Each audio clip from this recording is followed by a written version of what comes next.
All right, fantastic.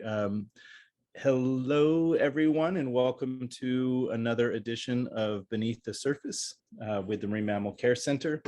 This is a lecture series brought to you by Marathon, proud support of Marathon to bring you some really awesome lectures in the world of marine mammals and what I like to say is marine mammal adjacent content. We have a wonderful speaker for everyone tonight.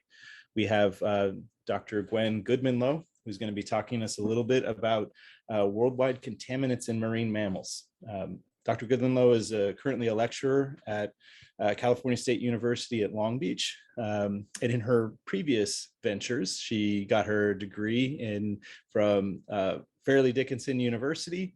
Decided New Jersey maybe wasn't where she wanted to spend her entire career and found the great state of Hawaii to do some really awesome research on Hawaiian monk seals, I believe. And from there became her lecturer position at Cal State University, Long Beach, where she also, I believe, got her master's degree. So let's see, I'm gonna admit some more people. She's gonna be talking to us about some really cool stuff that's happening locally, as well as I'm sure broadly. And I'm excited to hear what she has to say. So I'm gonna toss it over to you now, Dr. Goodmanlowe. Oh, and just for everybody who's watching right now, the lecture tonight is gonna be about 45 minutes to an hour. We're gonna hold our questions till the end of the lecture to ask. If you have any kind of logistical needs or anything like that, I'll be monitoring the chat. If you need anything, you can certainly ask me to support you there. So with that, Dr. Goodmanlowe, I'd like to pass it over to you. Thank you, Dave. All right, let's see if I can do a screen share here. Oh, you have to unshare your screen first, Dave. Thank you. I know, technology, right? All right. Right. So let me do this. Oh, there's my cat. Sorry, that's not what we're talking about today. Let's see. As long as none of us turn into a cat and start talking. Right, there you go. That'll be fine. All right, let's see what we got here. Okay, so today I'm going to be talking about contaminants in marine mammals, and I'm going to start with a background of contaminants, what they do, the most common ones, things like that. And then I'm going to talk about what we see worldwide in marine mammals. And then I'm going to talk about some research that we've done off the Southern California coast. And then if we have time, I'll do a comparison to some a remote location called Palmyra Atoll. All right, so here we go. Let's see here, get this to work. Okay, so let's start with what's going on in the world, right? So we know that there are a lot of people on Earth right now. I just looked this up today, and we have over 7.9 billion people on Earth. That's as of November 2021. Over 39 million people live in California alone. Over 10 million live in LA County, and plus 3 million in Orange County. So we have about 13 million people along our coast. And the fact of the matter is that over half of the world's population, if you look at these maps, actually lives along the coast. And there's a reason for that. It's because originally when we were, trying to transport goods, transporting them in the water along rivers and streams and the ocean was actually easier than transporting them along land. So that's where the cities ended up being built. Now, because so many people live along the coast or near the coast, water quality has decreased worldwide. A lot of people still to this day, even though it kind of blows my mind, think of the ocean as kind of a big trash dump because, in the past, if we threw stuff in the ocean, we thought, well, we would never see it again because the ocean was so large. However, we now know that that's not really true, and we shouldn't be polluting the ocean. But as an example, I grew up on the East Coast, New Jersey, as Dave told you, and I used to go fishing with my father and my brother all the time when I was a kid. And even when I was a kid, and my dad would throw like soda cans and stuff overboard, I would say, "Dad, what are you doing? You're throwing trash in the ocean." And my dad would say, "Oh, the fish love it." Well, I'm not really sure that's true, but even way back when, before like pollution was an issue or we really thought about it, I was still concerned about it. This is a picture of a place called the Northwestern Hawaiian Islands, which you may have heard of before.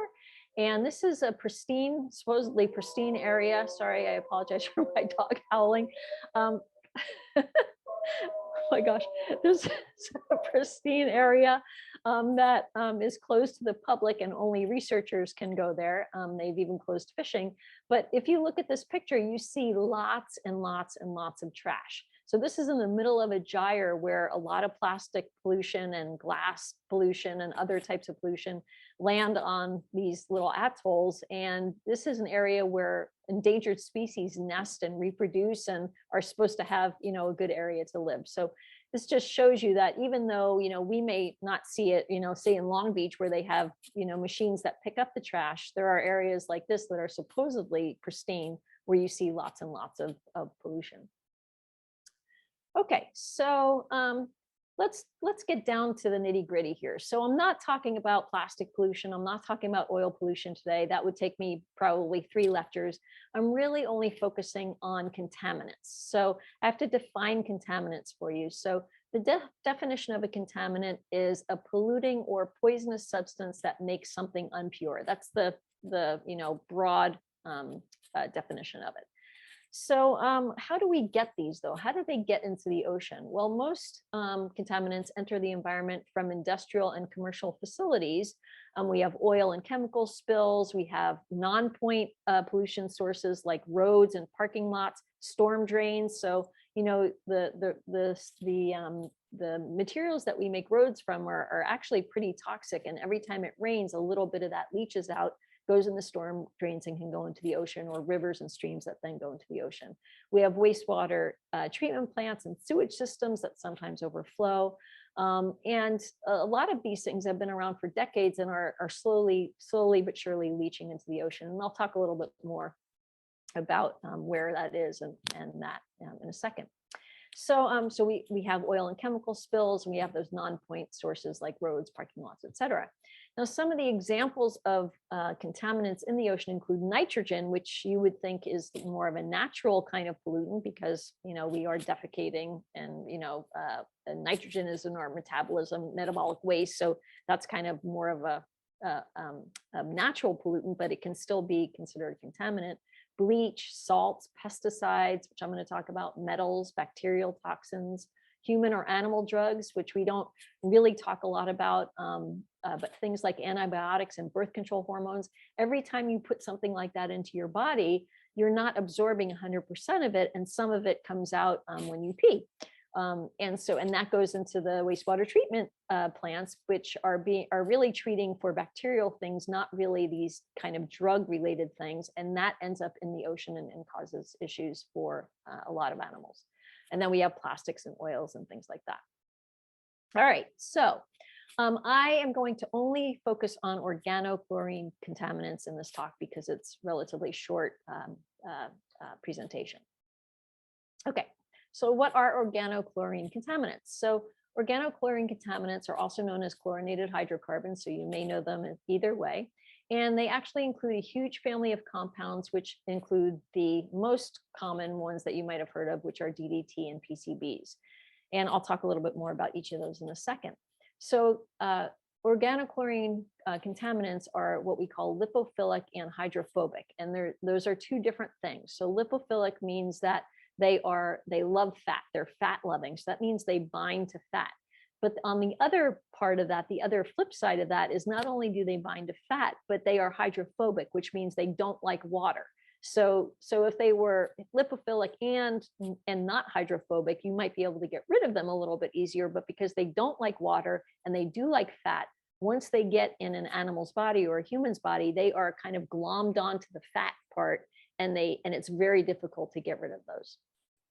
They're also chemically stable, which means that they persist in the environment for very, very long periods of time and also in the body as well. Oceans actually act as sinks for organochlorine compounds because it's just difficult to get rid of them. So once they get into the ocean, they're kind of there and they're available for being absorbed by a variety of organisms. And so basically for every animal and every marine mammal that they've ever tested everywhere in the ocean, they have found some levels of organochlorine contaminants. That's pretty scary because when you think about it, We don't produce or manufacture organochlorines or anything like that in the Arctic or the Antarctic, and yet marine mammals that have been studied in both of those very remote places have significant levels of organochlorine contaminants in their bodies. So you need to be a little bit scared about that. Okay, so let's talk about some of the most common ones. So number one, we're going to talk about our dioxins, which are also known as polychlorinated by dibenzodioxins, PCDDs. And they're an interesting contaminant because they are some of the most toxic chemicals known to science. There is almost nothing that is as toxic as dioxins, but we don't really talk about it that much. There's no safe level of dioxin, and even trace amounts are not actually considered safe. So how do we get dioxins? Well, they're actually formed from industrial processes that involve chlorine, like waste incineration, chemical and pesticide manufacturing, pulp and paper bleaching, and the incineration of PVC. So if you have a PVC pipe and you decide you're going to get rid of it and you burn it, you're putting dioxins into the atmosphere. Dioxins are also found in cigarette smoke, in all bleached products, because it has to do with the manufacturing of bleach, including tampons, which are bleached, but found in relatively small doses, thankfully.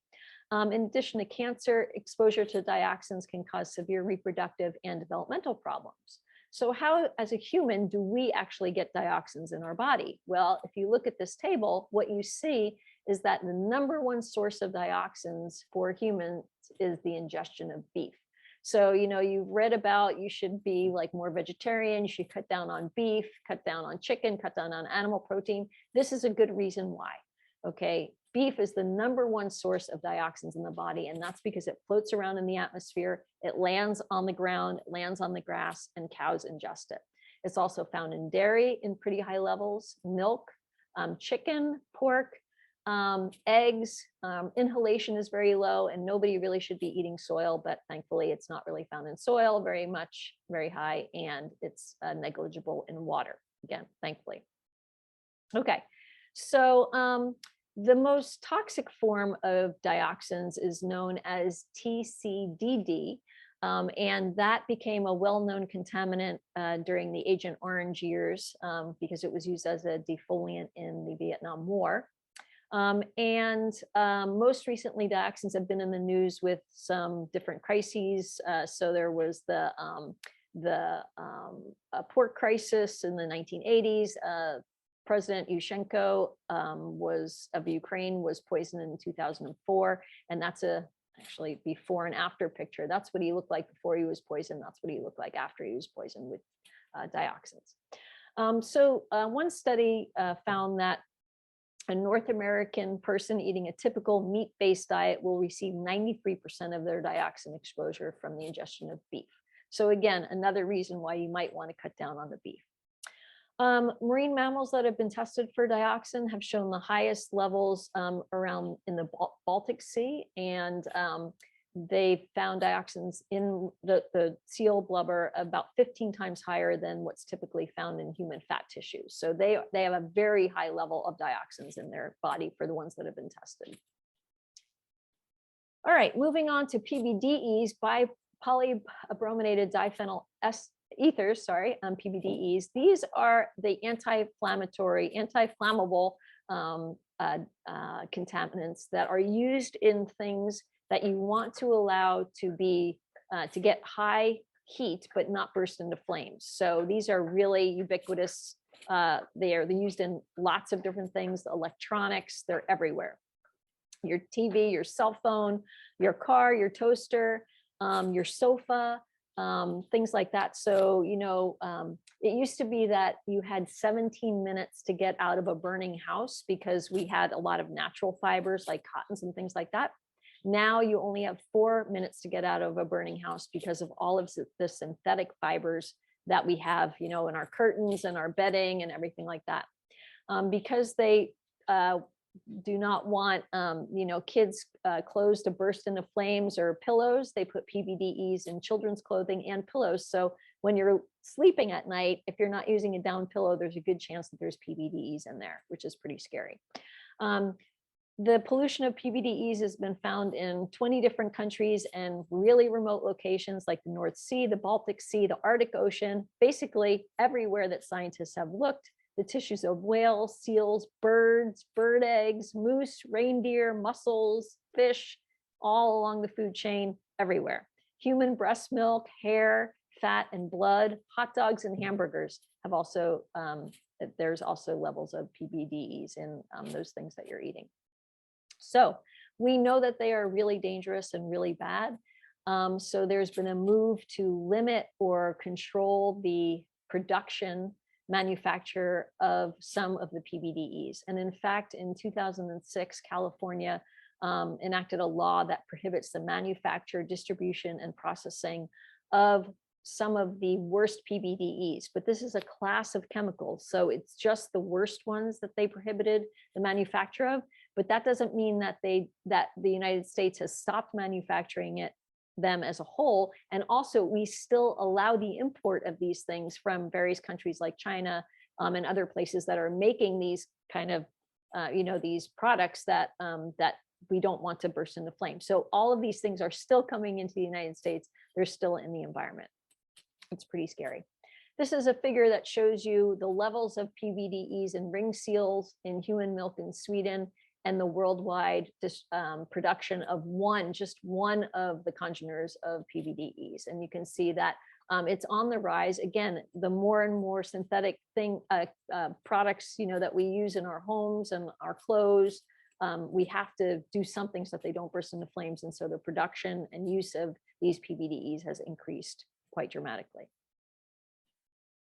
Okay, here's a figure that shows you PBDE data. The colored dots are from 2004 to 2007, and it just shows you that along every coast there's relatively high levels of PBDEs. And this was looking at the transport of PBDEs and actually trying to gauge the levels of them in the blood. So this is what the study that they did was about that. The reason why they were looking at that is because PBDEs may block the transport of thyroid hormones throughout the body. And so it's not just like cancer causing and things like that, but it actually disrupts hormone regulation in humans. Okay, and they've also found it in orca in the Pacific Northwest. All right, now we'll get to the two that we know the best, DDT and PCBs. So we'll start with DDT. DDT, when we talk about DDT, we're actually talking about a whole class of congeners of this chemical. So that's why we call it small t DDT. So this is total DDT, diphenyl trichloroethane. It was first developed in Germany in 1874, but they didn't really actually use it for much. They discovered it, they made it, and then they kind of let it go. And then in 1939, they realized that they could use it as an insecticide. So then they really started producing it in high quantities then. So they used it to control malaria, typhus, and other insect-borne diseases. And they used to just, blow it out, in the public. There's people just standing right there, right in front of the DDT spray. They dusted World War II soldiers with it to control lice. They sprayed it on crops and forests to control insects. They used to spray it inside airplane cabins.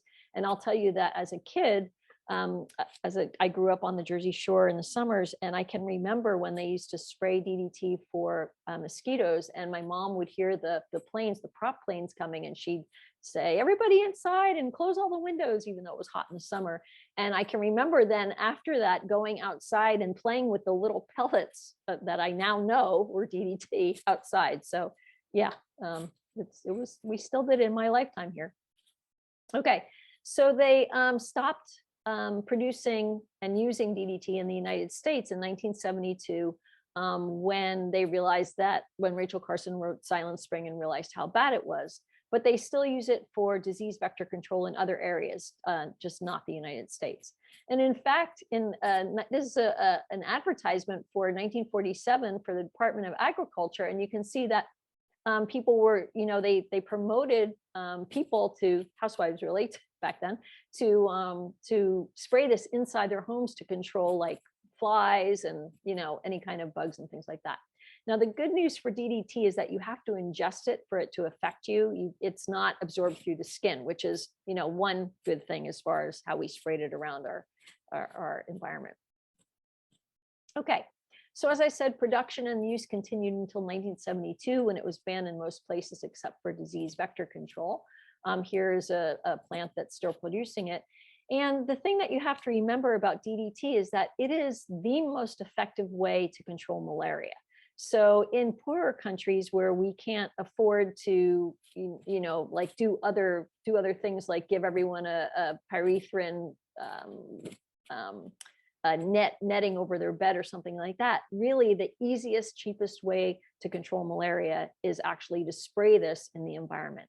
So this is a great figure. I love this figure because it really is so clear. So this is, it shows you DDT house spray rate, and that's in the black squares and the line, and then the cumulative malaria cases. And you can see that when we stopped using DDT, the number of cases of malaria started increasing dramatically. So it is the most effective way to control malaria. And so it is still used in certain places like Africa and India and places like that. Okay, but we know that it is very harmful to wildlife. So here's a picture.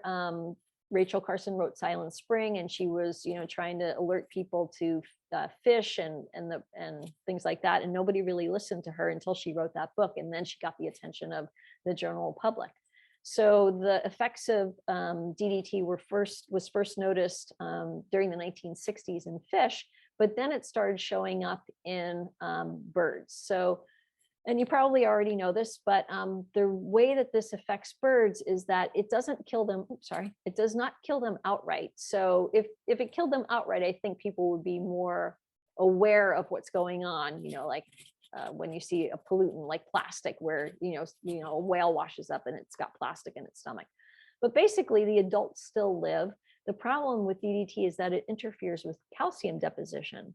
So the birds mate and they produce an egg, and then the pelican will sit on the egg to incubate it.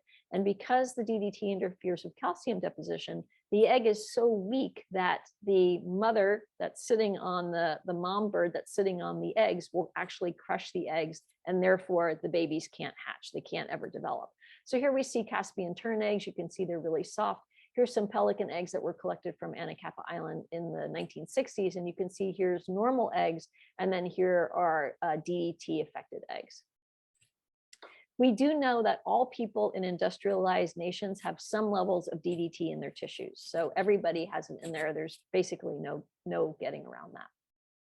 All right, so what are some of the detrimental effects of DDT, and then the metabolite, which is called DDE? So that's after you've metabolized the DDT.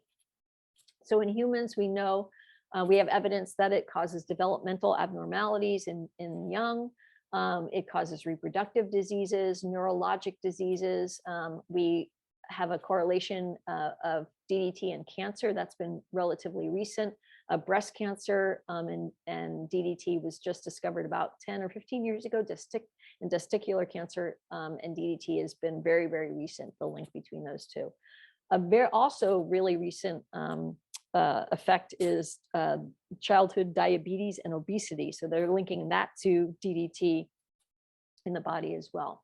And there's also liver and nervous system damage. So it's nothing to be reckoned with. In sea lions, that's what they've studied it mainly in, because there's so many sea lions along our coast. And so you can really kind of do correlation studies. It is very difficult to measure a cause and effect, and I'll talk about that in a second. Death, especially death in marine mammals, you have to look at the brain. Again, I'll talk about that in a second. But we have seen a correlation between high levels of DDT and on San Miguel Island, increased spontaneous abortion. So in other words, the adult moms are giving birth, and the babies are born, but they're stillborn. So, and when they looked at, why was this happening? The only thing they could find was very high levels of DDT in the tissues of the mom. So that's a correlative effect. And also an increase in reproductive cancers along the reproductive tract in both females and also in male sea lions. All right, so getting back to humans for a second. So we have this thing called maternal offloading, which you may or may not have heard about. And maternal offloading is where an adult female, wildlife or human, will have certain levels of these contaminants in their body. And because they're lipophilic, fat-loving, what happens is the adult female will accumulate them over her lifetime. And then when she is pregnant, these lipophilic contaminants can move across the placenta and go to the baby, the offspring. And then when she gives birth and she nurses that offspring, because they're lipophilic and the breast milk is very fatty, she's then offloading these contaminants to her young. And that's called maternal offloading. We've seen this in many different mammals, and now we're seeing it in certain species of sharks and things like that. So this is a figure where they were showing the maternal offloading. This is from Veracruz, Mexico. And what you see is that the first child gets the majority of the contaminant load because the adult mom is building up these levels of contaminants throughout her lifetime. And then the first child gets the most of it. And then between the first and second child, maybe it's 2 years, the second child doesn't get as much, and then the third child doesn't get as much, and the fourth child doesn't get as much. So if you're the firstborn, you're already being loaded with these contaminants that can cause cancer and developmental abnormalities and things like that. So it's not that we're feeding our children these contaminants in our food, it's that the mom naturally is actually giving the contaminants to their offspring. Okay, let's see. So that's in humans. We see it in animals. We also see it in fish. There are very high levels of DDT. Oh, sorry, that's a different slide. Sorry about that. Okay, so we know that DDT is very highly mobile. It's a very light molecule that floats in the air. It also goes in streams and rivers and down into the ocean. It takes it up to 15 years for DDT to biodegrade. What scared scientists was when they started studying marine mammals in these very remote locations and found relatively significant levels of DDT and PCBs in these animals that were never anywhere near where these contaminants were produced or manufactured. Okay, we do know that one of the largest hotspots in the world is actually off Palos Verdes Peninsula. That's a map of the hotspot. And Montrose dumped about 1,800 tons of DDT off our coast between the 1940s to the 1970s. 110 tons still remain. You may have heard that they've tried to mitigate this. They've dumped sand over the sediment where they found the DDTs, but we have a lot of currents in our Southern California area, and so the sand just kind of gets pushed away, and the organisms that are low on the food chain will still absorb these contaminants. And again, they're lipophilic, so anytime you have a lipophilic contaminant, it's getting in the low levels of the food chain, and then it gets bioaccumulated up the food chain, and that's how it ends up in such high level carnivores. Let's see, in 1968, they found that Americans were eating up to 0.025 micrograms of DDT per day, and that's just naturally in our diet.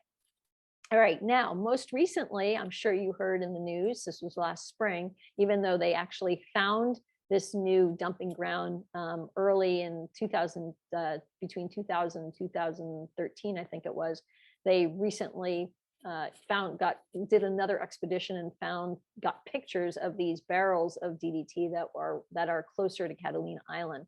And this is where the new location is. So this is about 8 miles off Catalina Island. They mapped over 27,000 barrels of DDT degrading, the barrels are rusting out off Catalina. And they think there may be up to 100,000 barrels of DDT sitting out there. And really, it's been there for years and years and years, and there really is no way to clean it up. Now, remember that this is getting, bioaccumulated into organisms that we eat. And so one example is white croaker off our coast right here. All white croaker have very high levels of DDT in their tissues. And in fact, if you go to any of the piers, you'll see a list of species you're not supposed to eat. Typically white croaker is on there, and a lot of times the picture is crossed off, or or scratched out, and the sign is scratched out. And I've been on piers several times where I'm walking down and I see, families fishing for their dinner, and they have white croaker in their buckets. And so they are ingesting very high levels of DDT. All right. So they also looked at DDT and their metabolites in various countries to see, who was actually getting these high levels of DDT and DDE. Now, one thing I didn't tell you previous is that when you see high levels of DDT, what that means is that the human or the animal is living very close to the point source, so where it's actually being produced, because very, very relatively rapidly, the body metabolizes it, and you would not see DDT in the body, you would see DDE. Okay, so that's significant because what you're seeing here is that DDE is higher in all of these countries where it should be because they're not producing it, except for in Russia. Russia supposedly is not producing DDT. That's what they tell us. But we know that that's not true, because if they weren't producing it, the levels of DDE would be higher than the levels of DDT in human tissue. And look how high the levels are. So they're really getting a lot of DDT.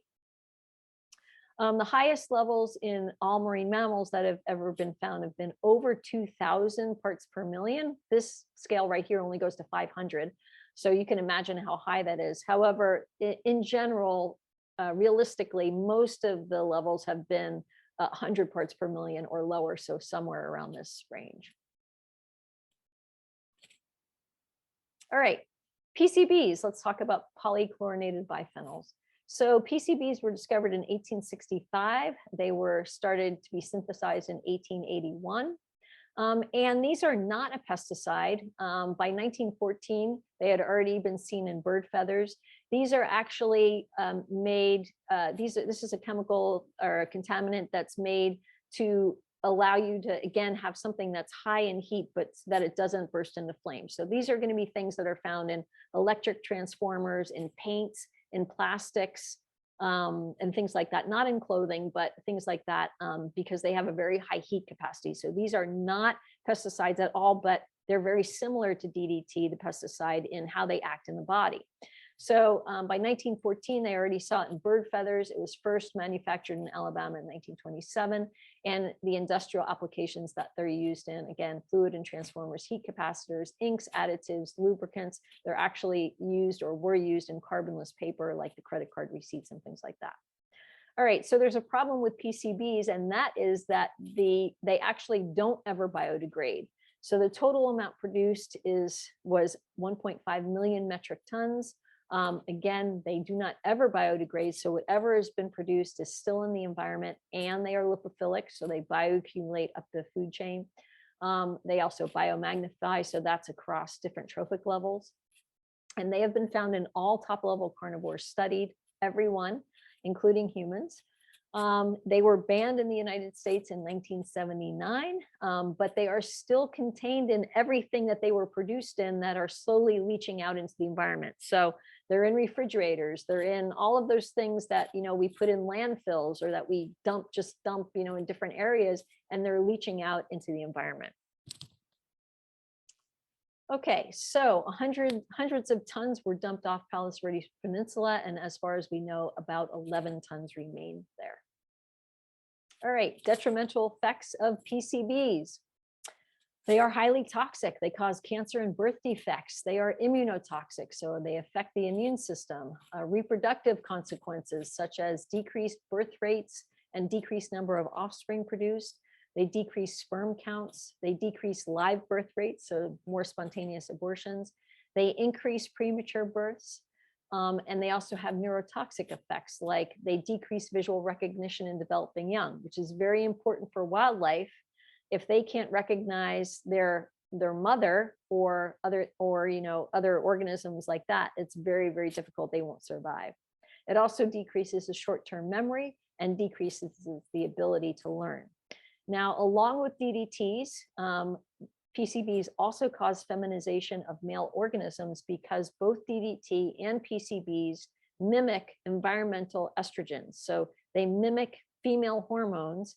And when they do that, they're taking the place of a hormone in females, but also they're making a male organism have too many, synthetic female hormones, and male organisms like fish are developing female attributes, which means that they can't reproduce. So that makes the population of these organisms decline because the reproduction is affected. So that's also scary. All right, this is a figure that shows you the PCBs in the blood of Arctic residents in different areas, and you can see that it's actually pretty high.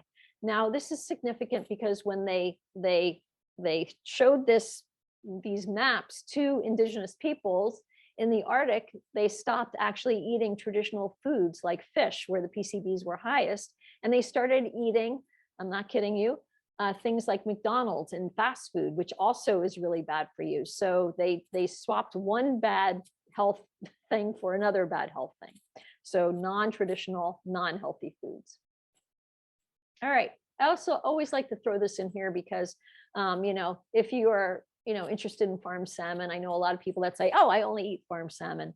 And, farm salmon actually is not very good for you for a number of reasons. One being that they're feeding the salmon itself, they're feeding it concentrated pellets, which they wouldn't normally get in the wild. And so farm salmon has a much higher fat level than wild caught salmon. And so if you're eating it to be healthy, you're actually getting a lot more fat in your diet. However, the other problem is that you're getting a lot higher levels of these lipophilic contaminants. So this is an example of PCBs, and you can see beef, pork, farm catfish, poultry, milk, typical commercial seafood, and then look at the farm salmon. Look how high that is compared to wild Alaskan and Canadian salmon. So you really have to think about the health effects of eating these farmed fish because they're really not that good for you. And you can see this other one, farmed catfish, the same problem.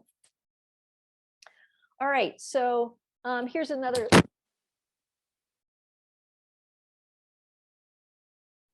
Can you hear me? Yeah.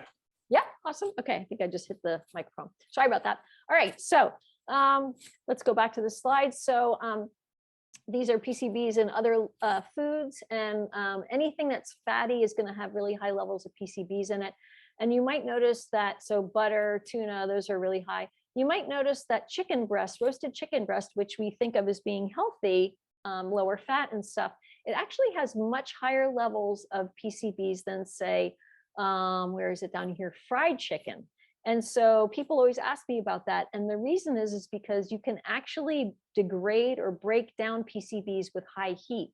And fried chicken is cooked at a much higher temperature than roasted chicken is. So yes, it might be lower in fat, but it's actually higher in PCBs. So I always tell my students, when I look at this graph, okay, that's it. I'm going on the caramel candy diet because it's really low in PCBs.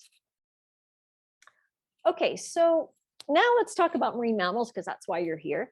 Why are contaminants, why are they such an issue where marine mammals are concerned? We have, they're not ingesting it like we are, we don't think. So what's going on with this? Okay, well, for one thing, they are considered to be top level carnivores. And I told you about bioaccumulation and biomagnification. So anything that's the highest on the food chain is going to be accumulating these lipophilic contaminants throughout their lives, okay? So they're top level carnivores. The other problem with marine mammals is that they have very thick blubber layers, right? They're living in the water 100% of the time. And so, they have to stay warm, thermoregulation. So they have really thick blubber layers, that's fat. So you're getting a high concentration of those contaminants in their blubber layers. And the other problem with marine mammals in the Southern California Bight is that they are living close to where we produced and dumped these things, especially DDT and PCBs. So they're really exposed to these contaminants. So, all right. Marine mammals like pinnipeds and mysticetes, the baleen whales, can actually metabolize their blubber during their fasting time. So they fast for pinnipeds. Some of them fast twice a year.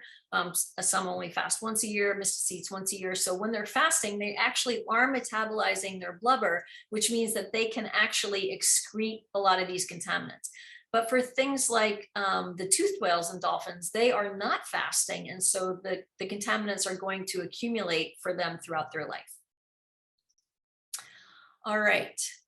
So what did we see what patterns of organochlorine compounds do we see in marine mammals worldwide. So let's talk about regional, ecological, and temporal variations.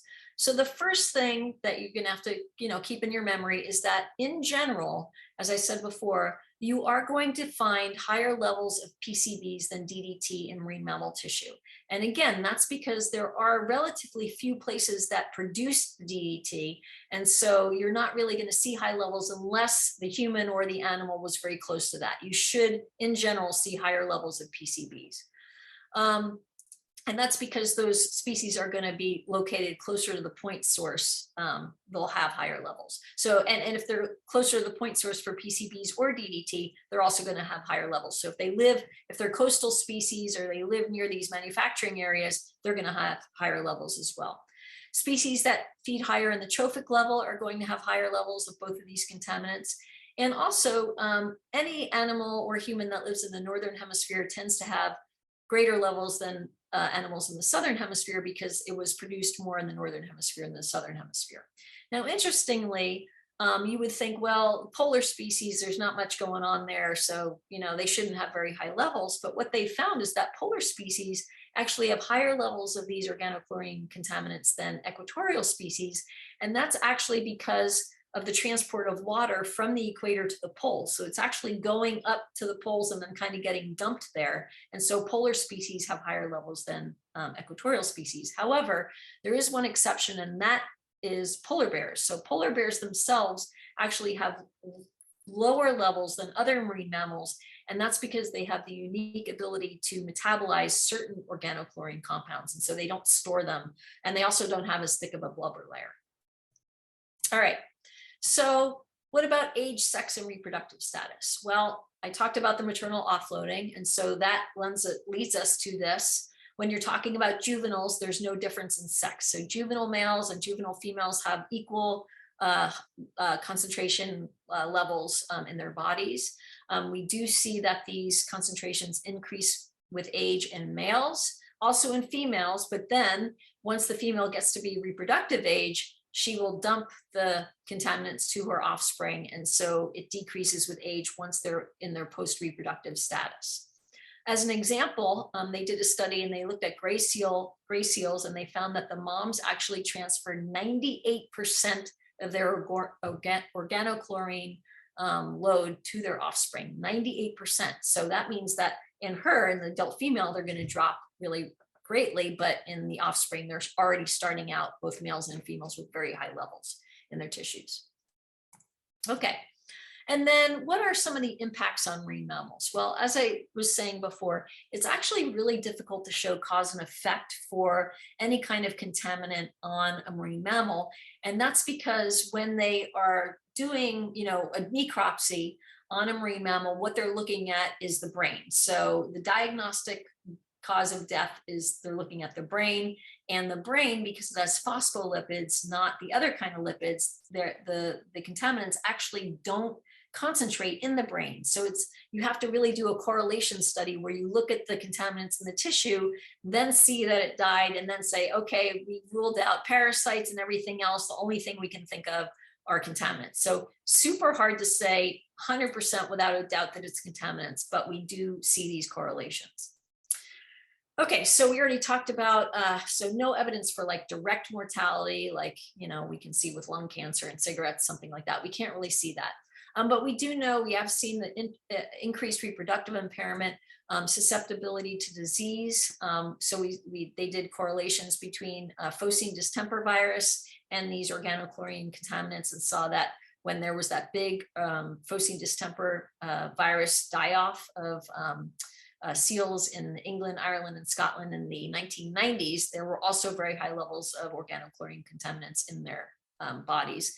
And also more recently, they're trying to see if high levels of these contaminants also lend itself to more animals dying when they get domoic acid. So is there a correlation there?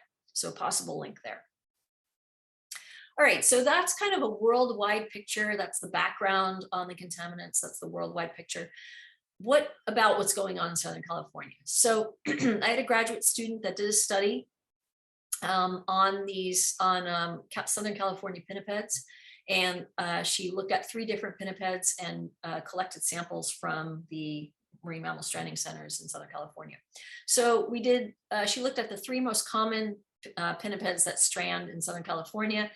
So there was the Pacific harbor seal. Pacific harbor seal, as you probably know, lives and feeds year-round in the Southern California bight. They are opportunistic feeders on fish and squid, but their main prey are things like plain fin midshipmen, Pacific whiting, octopus, market squid, and a variety of rockfish and some flatfishes. But so they're considered to be kind of generalist feeders, but they do focus on a few species. Actually, pretty wide variety of species.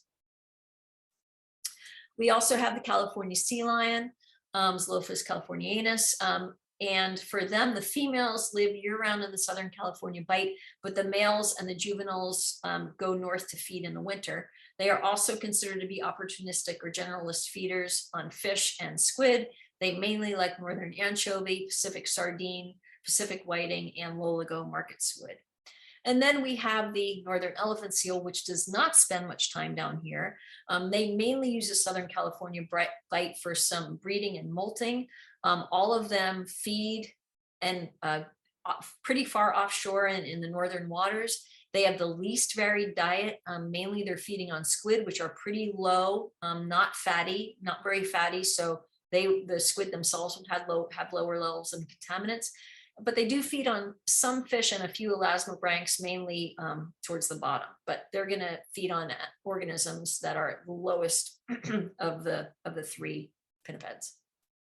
Okay, so the study area was the Southern California bight, and again, we collected samples. Actually, the Marine Mammal Stranding Centers actually collected samples for us and stored them because they thought they were going to do something for us. Right before we started the study, the Pacific Marine Mammal Care Center actually threw out most of their samples, so we didn't get a large number from them. But we got the most from MMCC, so we got 125 samples from them, and from the Pacific Marine Mammal Center, we got 20. And they had been collecting those samples since about 1994, so it was really good because we could see how the contaminants in the tissues changed over time. Okay, so let's start with this graph. So what we see is on the, excuse me, I have a frog in my throat now. On the x-axis, we have PCBs, total PCBs, and on the, and we also have total DDTs. We have different colored bars or shaded bars depending on what animal we're talking about. So the black is the Pacific harbor seal, the light gray is the California sea lion, and the dark gray is the northern elephant seal. And this is a log scale. So this is showing you the log of the contaminant by the lipid weight. So normalized to the amount of lipid that was in the tissue. All right. So the first thing that we see, excuse me, is that the levels of PCBs are much lower than the levels of DDT. And in fact, that was significant.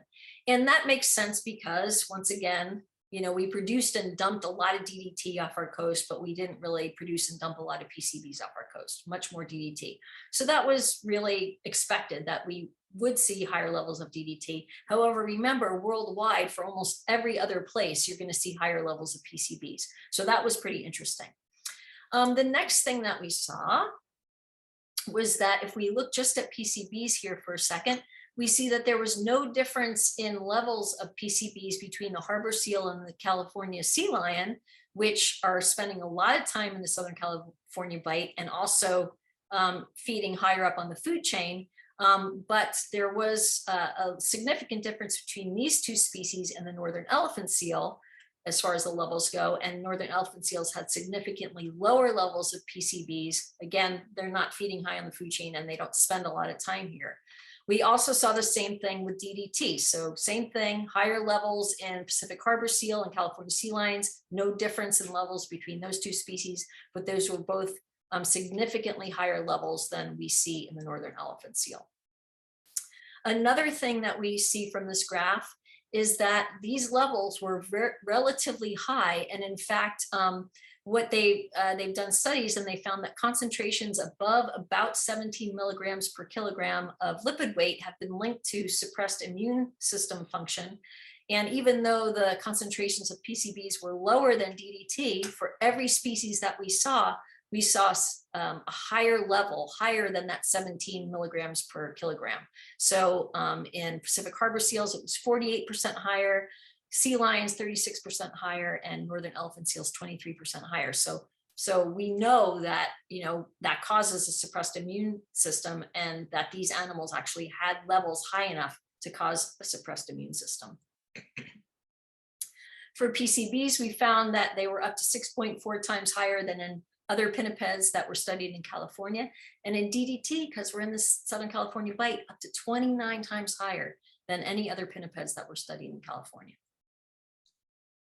All right, now looking at the California sea lions just by themselves. So we wanted to look at age and sex, and the sample sizes for the other two species were relatively low. So we only had enough samples to look at California sea lions if we wanted to look over, by their age class and also by their sex. So again, we have log concentration of DDT per lipid weight on the y-axis. Here we have age class. So we have pups, yearlings, they're year-old, subadults, and adults. And again, the black bars are male and the gray bars are female.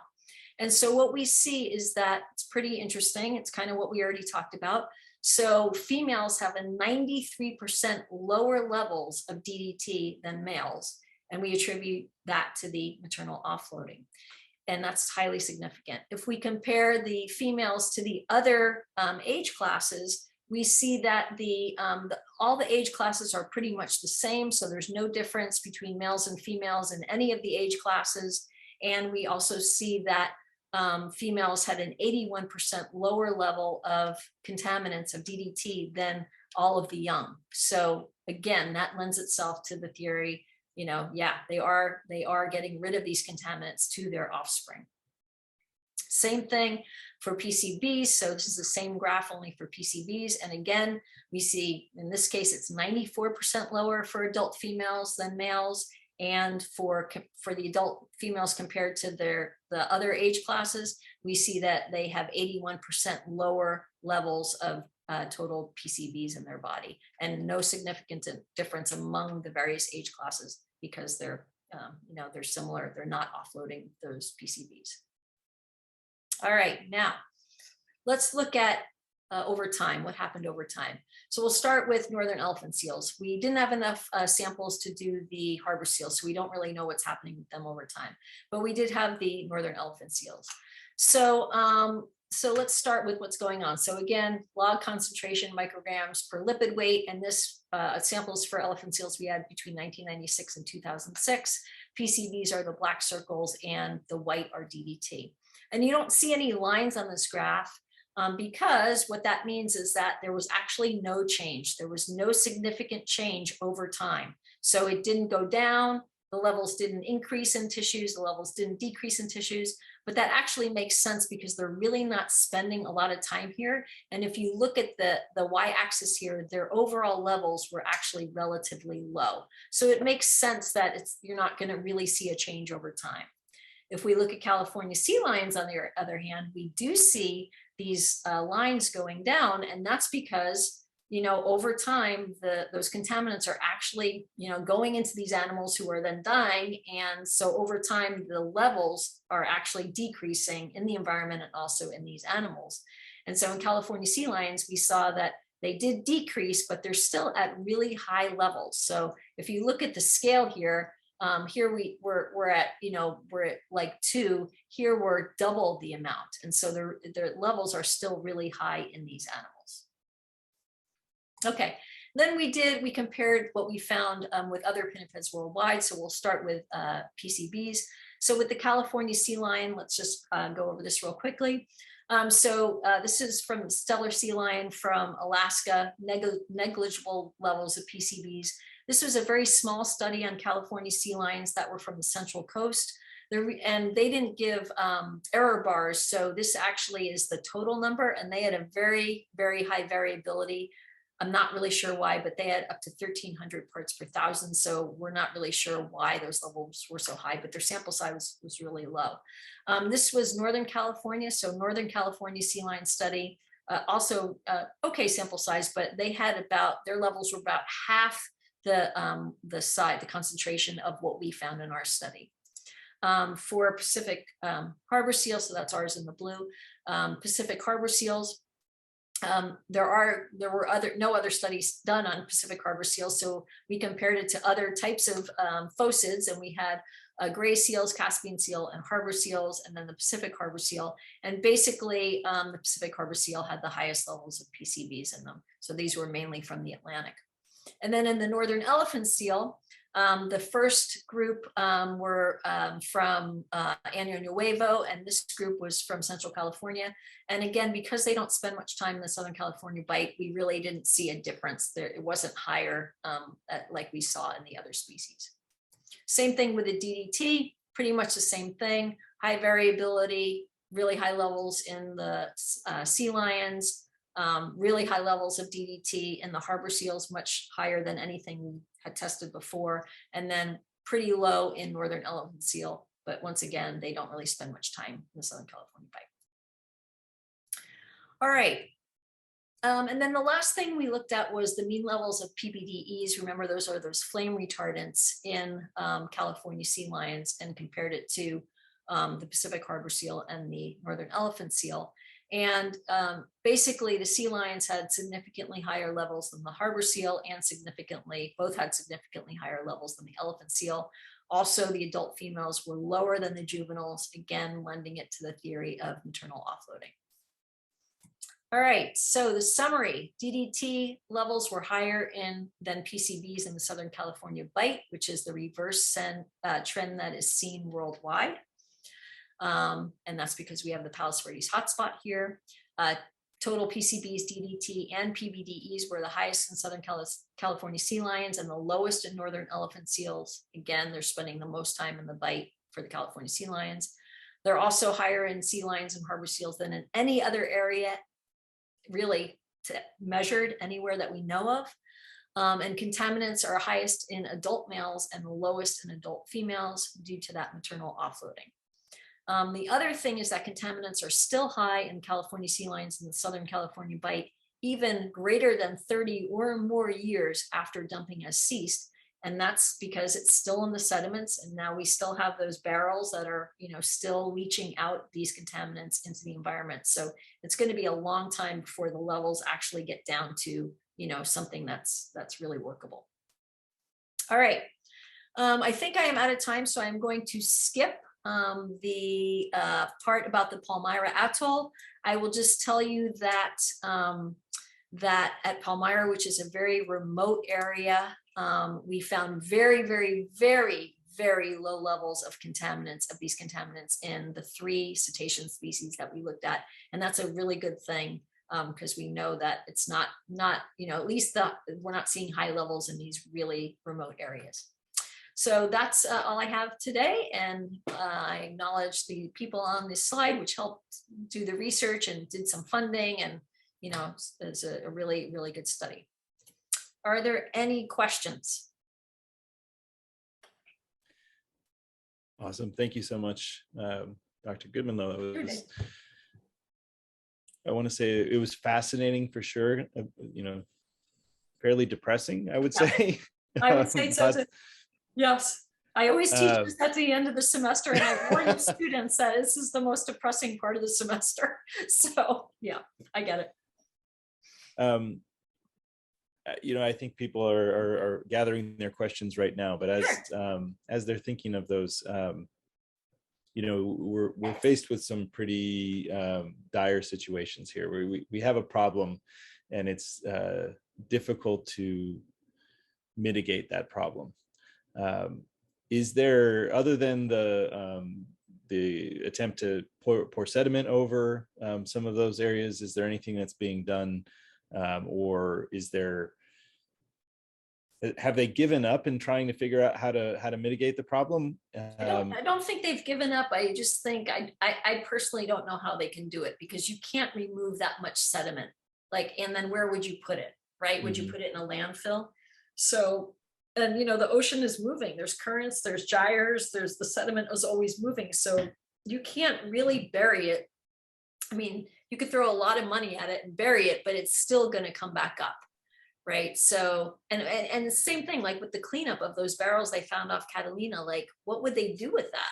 I mean, you can't, if you burn it, it's going to go into the atmosphere. If you haul it up and put it in on land, it's going to leach into the environment that way. So I personally don't know of a good way.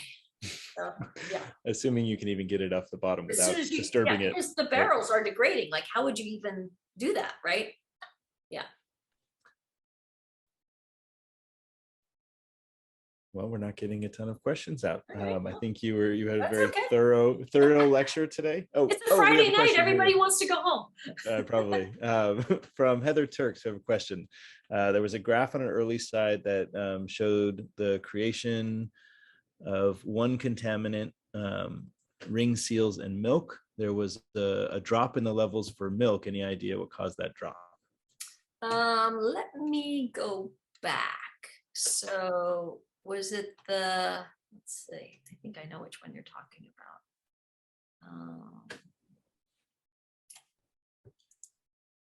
No, it's not one.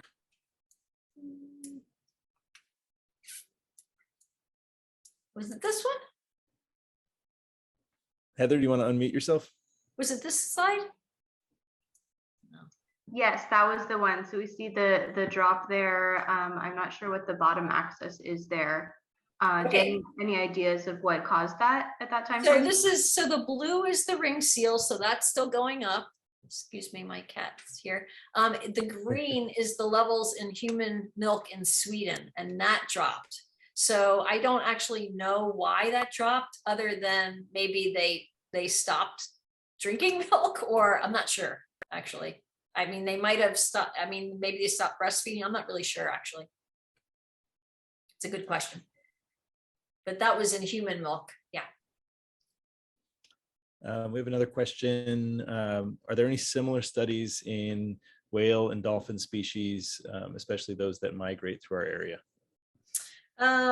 Yes, there have been a lot of those are, it's a lot harder to get those samples, and so those have not been done as often as pinnipeds. Here, I'll show you this graph. This was from the part that I didn't talk about. So the problem with getting samples with cetaceans is that you basically have to use like a bow and arrow sampler, and a lot of times it bounces off. And so and also you can't, it's very difficult to get age and sex, because you don't know if you're taking a sample from the same exact animal that, you know, the next day that swam by. And so there's a lot of limitations, but this is I did a comparison for our data versus other bottlenose dolphins and spinner dolphins that had been studied worldwide. And you can see, this shows you that, so the circled ones are the Palmyra, the remote location ones, the ones that we did, those are circled, and you can see it's really low. But look at the levels of these other bottlenose dolphins that, you know, are found in all these different areas. So yes, and the people are working on that more and more, but again, it's a lot more difficult to collect the samples and also know what age of the animal is and what the sex of the animal is. So it's more like an overall study, and the sample sizes are lower. But yes, and it's not good. Sample sizes are generally low for cetaceans, right? Yeah, right. So Scott Valentine had noticed that many of the studies were done a little while ago. Yeah. Are there current and ongoing studies? I'm sure there are. I haven't seen anything really published, you know, especially in Southern California. I haven't seen anything more recently. Probably it's going to be on cetaceans, but they're always studying this, you know, everywhere, because the contaminant issue is not going away. So the study that we did was pretty long ago, and as far as I know, no one's done any pinnipeds in Southern California since then. But I know worldwide they still, you know, I still see papers that are published on this stuff. Once they kind of figured out the methods, then everybody started doing it to try to figure it out. And it's pretty bad worldwide. Yay. Yeah. So, you know, the idea of you know, getting out there and actually doing something to help solve the problem is a daunting one. But how do, you know, are there things that people who are passionate and interested could be doing to make sure that this stays as an area of public concern? Is there anything that could be done to make sure that the resources are out there to make sure that we're doing all we can to help to mitigate these problems? That's a great question. And normally I try to be upbeat. And, when I'm talking about plastic pollution and, electric cars and things like that, I can really say, yes, there's so many things we can do. But I don't think there is a lot that we can do at this point. For one thing, the United States banned these production of these chemicals a long time ago. So these are leaching out from the environment where they've already been dumped. So, it's really, really hard to really, do something about that. And then the other problem is because we see so many other things in the environment, like, the Pacific garbage patch, that's like in our face all the time. And that is something that we can do. We can, try to reduce our use of, single-use plastics and things like that. And we can try to clean it up because we can see it. So in the case of these contaminants, I'm not sure that I can be positive about that because I don't really know how we can do that. I don't know how we can keep it in the forefront, of people's minds and get money to mitigate it. And I don't even know how to mitigate it, So that would take some engineers or greater minds than mine to figure that out. But so I'm not sure. I guess the answer is I'm not sure about that. Well, that always leads to perhaps some people who are watching today to make sure that they are thinking about those things and investigating themselves. That is true. Oh, question about Montrose and accountability. Okay. I know that there has been funds dedicated based on the Montrose chemical plant, but do you have any information on that? I do not. I don't know anything about that. No. So I know very little, and there has been litigation and awards being made towards the fact that this has happened. Right. And those funds are still being used today for various campaigns and various support. Just recently, I think they put some rock out to develop habitat for kelp forests within the area. So that's one thing. I think one thing that we can always think about is the, ourselves, the environment, marine life. There's innumerable threats that all of us face, from climate change to chemical pollutants to plastic pollution. And one of the things that we can do if we can't solve, one problem specifically, there's certain areas that we can help to reduce or mitigate and limit the number of stressors that these animals might have and might face. Yeah. So if you don't want to have an animal that's simultaneously suffering from lack of food supply, lack of area to breed and all those things, and then layer upon other issues. So if we can't solve all the problems, at least we can solve many of the problems and work to mitigate the issues that way. Yeah, and I mean, you have to remember that, all these things kind of work negatively together, right? So plastic pollution leaches, environmental estrogens into the environment. So all of these things are working together against the animal, right? So if we can help get rid of some of the other stressors, as you were saying, that actually benefits them, even if we can't get rid of these contaminants 100%. Diane Alps put a little EPA.gov link about the Montrose settlement. So Awesome. Thanks, Diane. And thank you, Dr. Goodmanlowe, for Thanks taking for some having time me. out of your Friday evening to join us here. I hope everybody is staying happy and healthy. And we wish you all a wonderful, happy new year. And we'll see you at the next Beneath the Surface lecture series. Thanks, everyone. Thanks for coming. Hi, Gwen. Hi, how's it going, Diane? Good. How are you? Good. Yeah.